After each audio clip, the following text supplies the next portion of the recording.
El presente trabajo de integración final, titulado Una gramática superadora, de autoría de las alumnas Cano Andrea y Cata Ingrid, se encuentra circunscripto en el módulo número 1, Teorías gramaticales y la gramática del español, de la Diplomatura Universitaria en Lengua y Gramática del Español.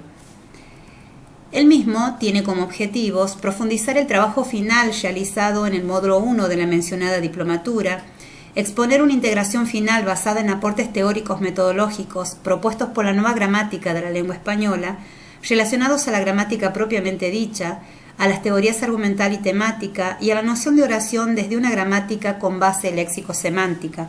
Asimismo, busca incursionar sobre estos aspectos teóricos tratados en el módulo mencionado que nos permiten y permitieron comprender la sintaxis del español.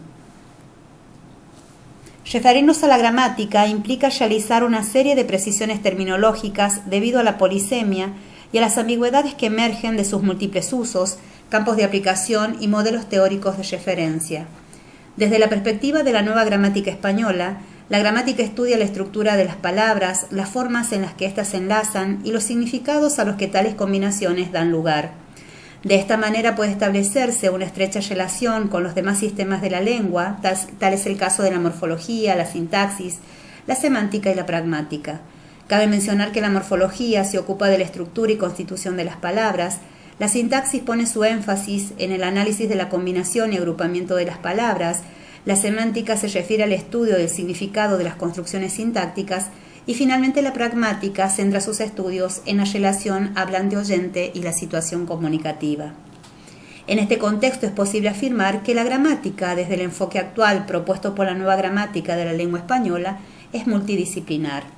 A su vez, esta nueva gramática propone una interrelación de enfoques entre una gramática descriptiva que presenta las propiedades de las unidades gramaticales y sus relaciones en los niveles de análisis morfológico y sintáctico, y una gramática normativa que establece los usos que se consideran ejemplares en la lengua culta de una comunidad.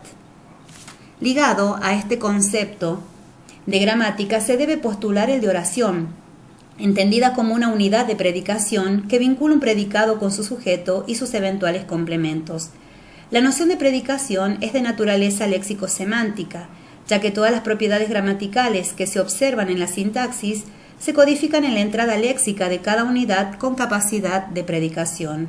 Generalmente es el verbo el que predica, aunque también pueden cumplir esa función adjetivos, adverbios, preposiciones y algunos sustantivos, cuya aparición en la sintaxis es por lo general obligatoria.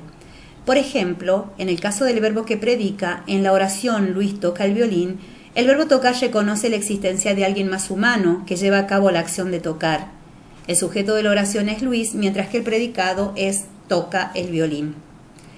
El predicado se refiere a la expresión que selecciona uno o más participantes, cuya presencia es necesaria para que la oración que se construya esté bien formada. A cada uno de esos participantes seleccionados por el predicado se los denomina argumentos o actantes, y son expresiones referenciales, ya sea unidades léxicas como ella, aquella, jirafas, guachachi, o sintagmáticas como la plaza de Maggi, los niños felices, que permiten identificar entidades del mundo extralingüístico. Por ejemplo, en el caso de la oración Luis toca el violín, el verbo tocar es el verbo que predica y el argumento es el sujeto Luis. Por tanto, la gramática necesariamente requiere de determinada información léxica que llene los esquemas formales que ella proporciona.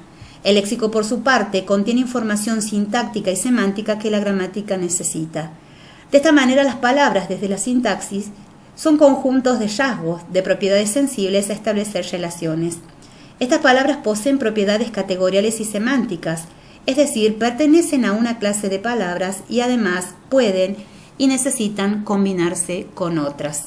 Consecuentemente, existen dos clases de selección, la categorial y semántica.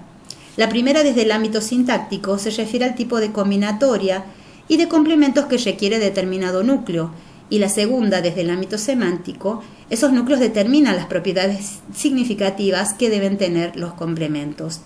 De esta manera, las categorías léxicas contienen propiedades semánticas que se evidencian en la sintaxis. Se trata de propiedades temáticas y de selección semántica. Las propiedades temáticas están vinculadas con los argumentos seleccionados por el predicado y las de selección semántica corresponden a los rasgos semánticos que deben reunir los argumentos en la sintaxis.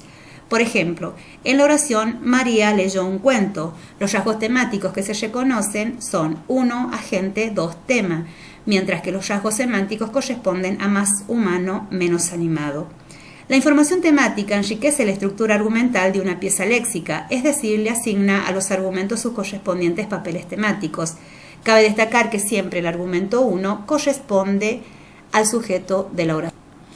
La nueva gramática de la lengua española propone también la teoría argumental y la teoría temática. La teoría argumental es la configuración sintáctica proyectada por un ítem léxico. Es el sistema de relaciones estructurales que se establecen entre un núcleo y sus componentes. Se refiere a la cantidad de argumentos que selecciona el predicado. La teoría temática, por su parte, es la unidad semántica que indica cuál es el tipo de participación del argumento en el estado de cosas descritas por el predicado, ¿sí? Entonces, Juana limpia su habitación, reconoce 1, agente, 2, punto, tema. Esta nueva gramática propone una grilla, ¿sí?, de papeles temáticos. Reconoce el agente, experimentante, tema, destinatario, beneficiario, origen, causa, meta, trayectoria, locativo, cantidad, instrumento, finalidad, compañía y manera o modo. Los papeles temáticos no pueden asignarse más de una vez en la estructura temática de un predicado. Esto es, no puede haber más de 2 temas o más de 2 agentes en una misma predicación, de la misma manera que un argumento no puede recibir más de un papel temático.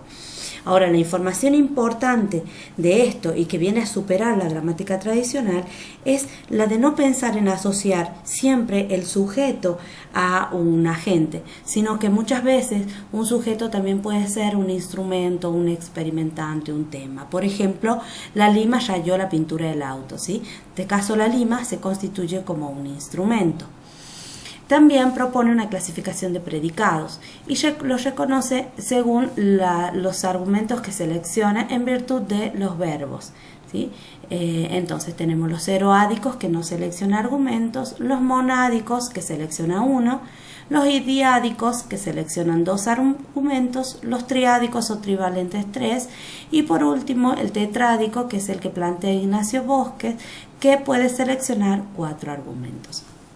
Ahora bien, los otros constituyentes que puedan aparecer en una oración y que no son argumentos del predicado, por lo tanto, no reciben papel temático alguno, son optativos, estos se denominan adjuntos. También propone el requisito de saturación argumental completa. Esto es que, para que una oración esté bien formada, todos los argumentos seleccionados deben estar saturados en la sintaxis. También nos proponen el principio de proyección extendido, que todas las oraciones poseen un sujeto como posición estructural disponible. Esto es, sin sujeto no hay oración. Este aporte es fundamental porque viene a desvanecer de alguna manera lo que la gramática tradicional planteaba como oraciones unimembres o impersonales. Plantea que no existe tal cosa puesto que se basa de esta premisa, sin sujeto no hay oración. Y proponen 3 tipos de sujetos: el sujeto gramatical, el semántico y el referencial. El gramatical es el constituyente sintagmático léxico vacío que ocupa la posición prevista en la estructura oracional para la función sujeto. Por ejemplo, nevó en el Acogija. El semántico, su existencia está determinada por los requisitos argumentales y temáticos. Por ejemplo, María corre. Y el sujeto referencial, que es el elemento extensional al que alude una expresión referencial o flexiva. Por ejemplo, los comercios podrán atender al público hasta las 18 horas. Y finalmente, para ir cerrando, tenemos que decir esta propuesta de la gramática en interfaz. Esto es que la sintaxis ya no es un componente autónomo de la lengua, sino que se va a vincular estrechamente y permanentemente con la morfología, la semántica, la fonética, la fonología y la pragmática. Es lo que Ignacio Bosques y Gutiérrez plantean en el interfaz, esa frontera común que existen entre estos componentes de las gramáticas que se dan tanto en los procesos de producción como en los de interpretación. Bien, para concluir, debemos decir que son numerosos y muy valiosos los aportes metodológicos de esta nueva gramática con base léxico-semántica que busca describir nuestra lengua desde una reflexión metalingüística. Digamos que estos aspectos deben ser puestos en práctica en el aula, puesto que allí se materializa, ¿no? Entonces, debemos pensar en reivindicar hoy la enseñanza de la gramática en el marco de la enseñanza de la lengua en las escuelas. Muchísimas gracias.